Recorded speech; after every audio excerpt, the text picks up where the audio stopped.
Bonjour à tous, donc on se retrouve aujourd'hui pour une nouvelle vidéo où je vais vous présenter GPT-3.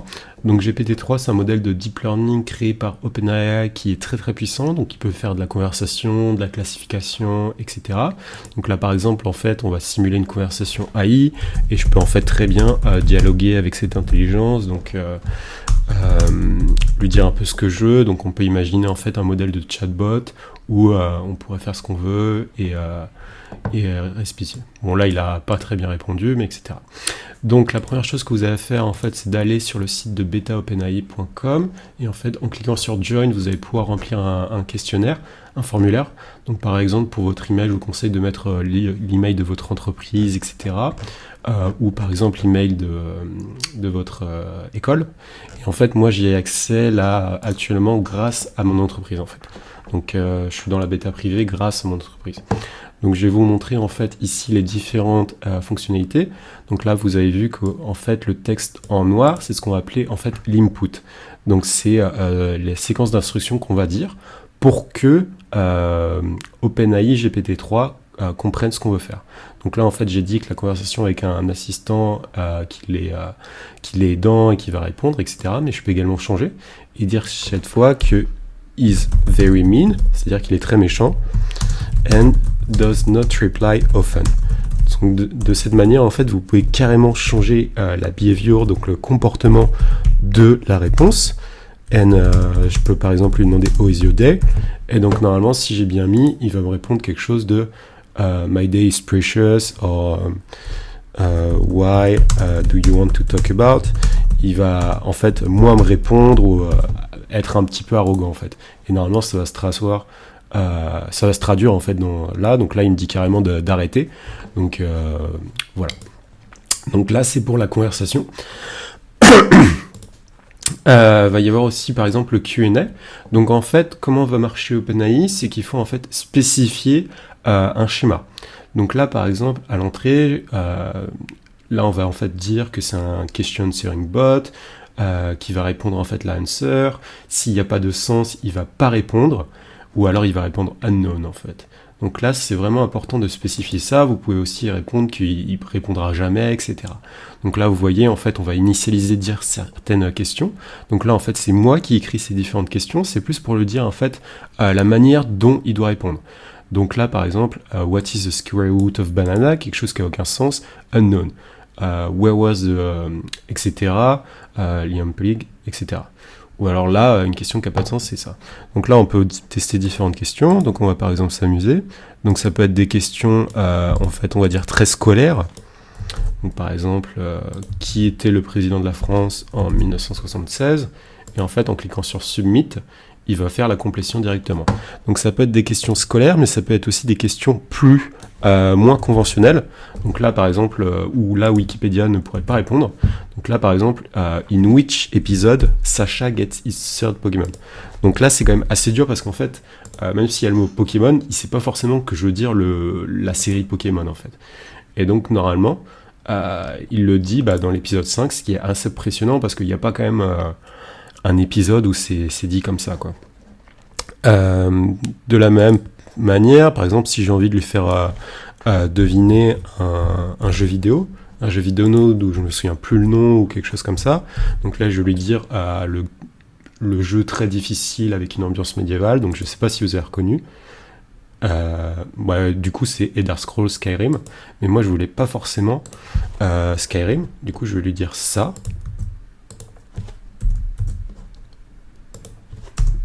Et je peux par exemple dire which is not Skyrim. Et là du coup normalement j'espère qu'il va me donner la bonne réponse, à savoir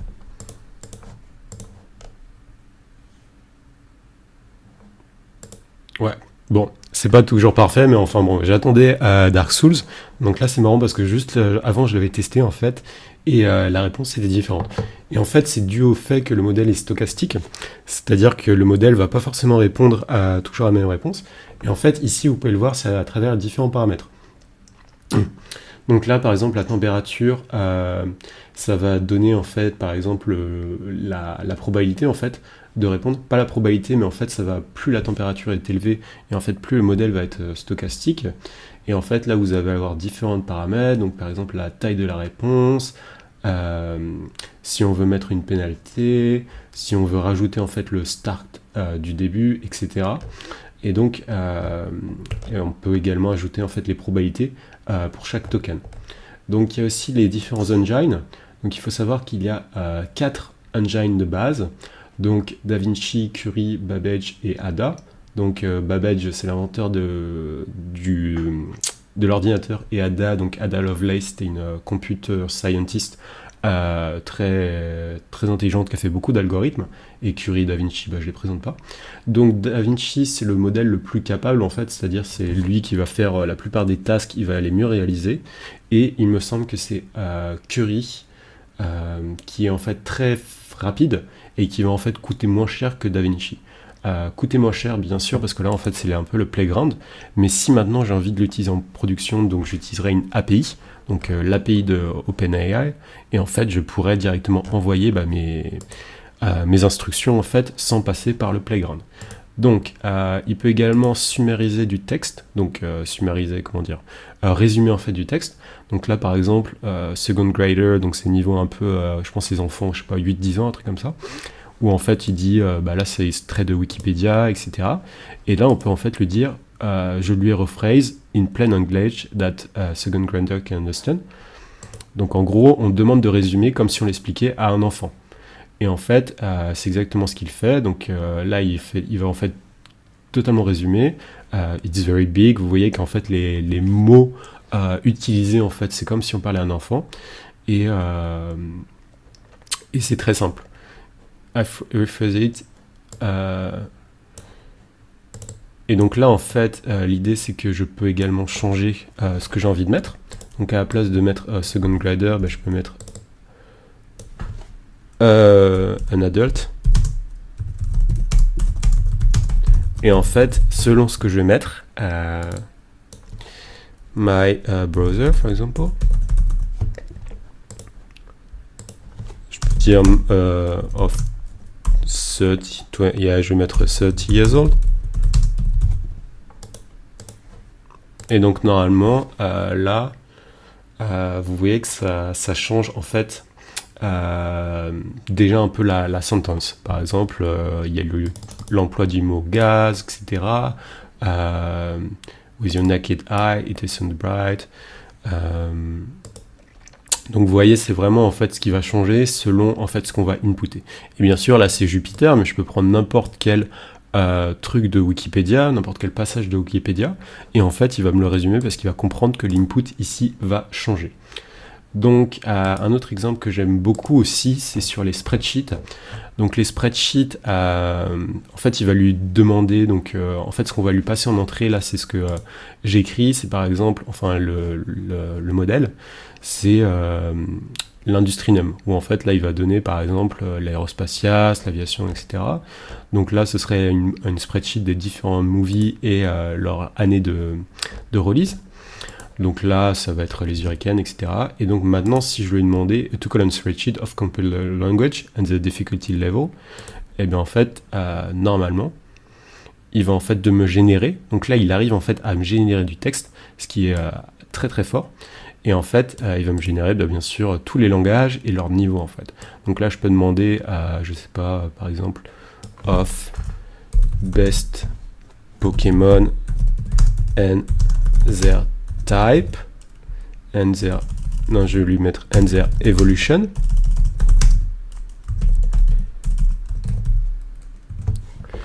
Et donc là, qu'est-ce qui va me sortir ? Ouais, il va me sortir un peu les premiers Pokémon. Donc là, c'est en anglais, je les connais pas trop, mais on reconnaît donc Charmander, donc c'est comment il s'appelle, Salamèche, et son évolution du coup c'est Dracofeu. Non, c'est pas Dracofeu. Je sais plus comment il s'appelle, Salamèche. Bon, Bulbizarre, Herbizarre, Florizarre.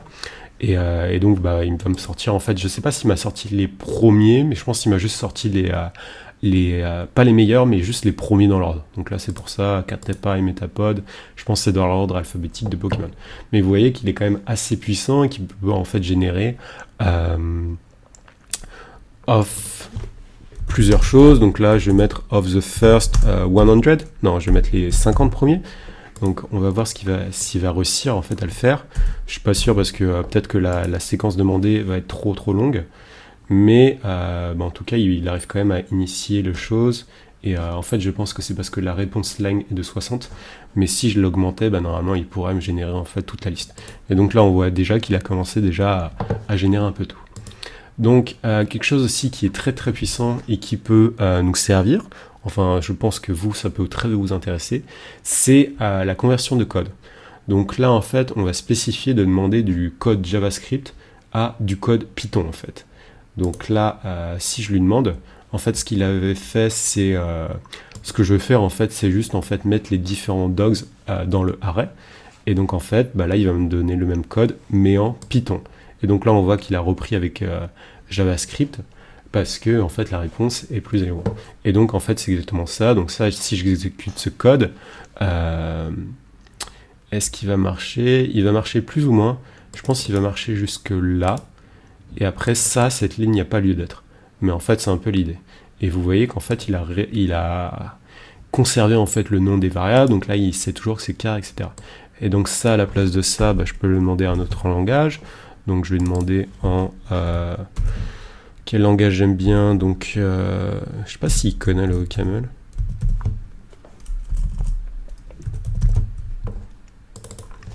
Bon, on peut toujours essayer, hein, ça mange pas de pain.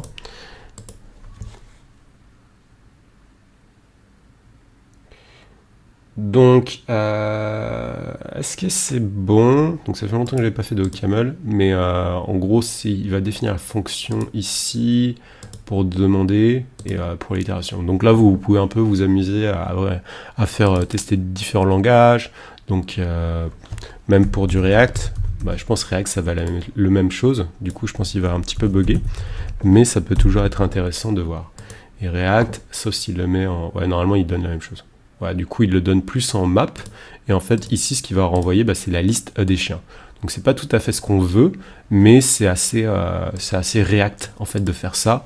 C'est-à-dire de renvoyer, en fait, toute la liste des chiens directement, en fait. Donc, c'est assez ingénieux, en fait.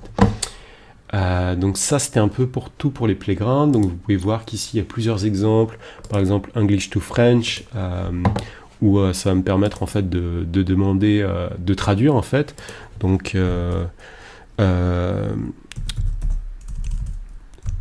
my tailor is rich, par exemple. Et donc, normalement, là, ça va me traduire directement.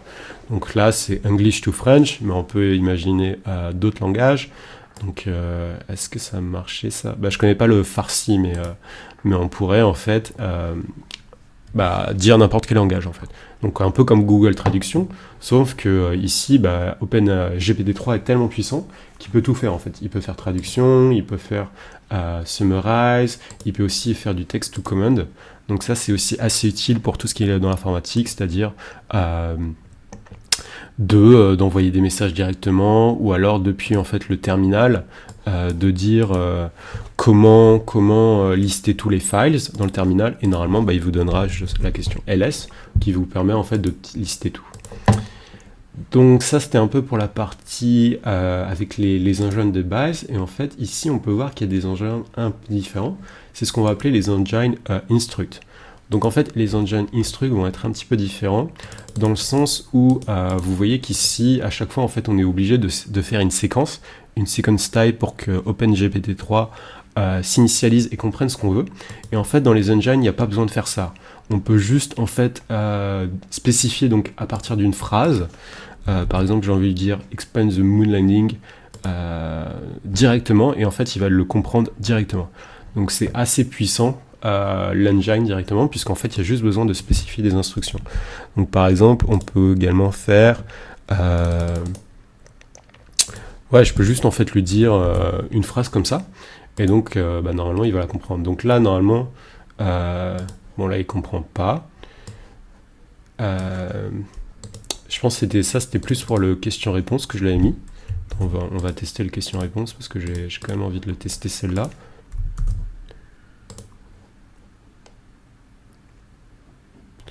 Ouais, du coup, il comprend quand même Jojo Bizarre Adventures, mais là, pour l'engine, je pense qu'il n'a pas été bien initialisé.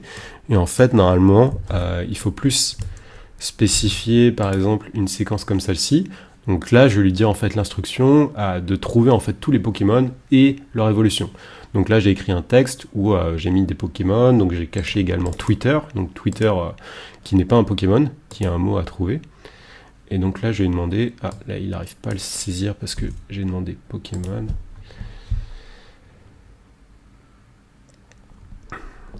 Et donc là en fait il a trouvé justement Pikachu de Charizard, et là après il va me demander en fait l'évolution de Pikachu, donc qui est Raichu, et là pour le reste il a un peu donné des mots hasard, mais en fait il a quand même trouvé du coup les 2 Pokémon et l'évolution de Pikachu qui est Raichu. Donc après là le reste c'est un petit peu moins bien, mais c'est quand même pas mal. Quelque chose qui peut vraiment également vous intéresser, c'est la génération automatique de Regex. Donc given a sentence, en fait, je lui ai donné une sentence donnée et je lui ai demandé de saisir la regex associée. Donc une regex, c'est ce qui permet de trouver en fait dans un texte tous les mots qui vont en fait remplir cette condition. Donc là, j'ai envie de lui dire, j'ai envie de trouver tous les mots dans un texte qui start with P et qui termine with le nombre 9. Et donc normalement, il va me générer en fait une regex que ensuite je peux utiliser dans mon code Python.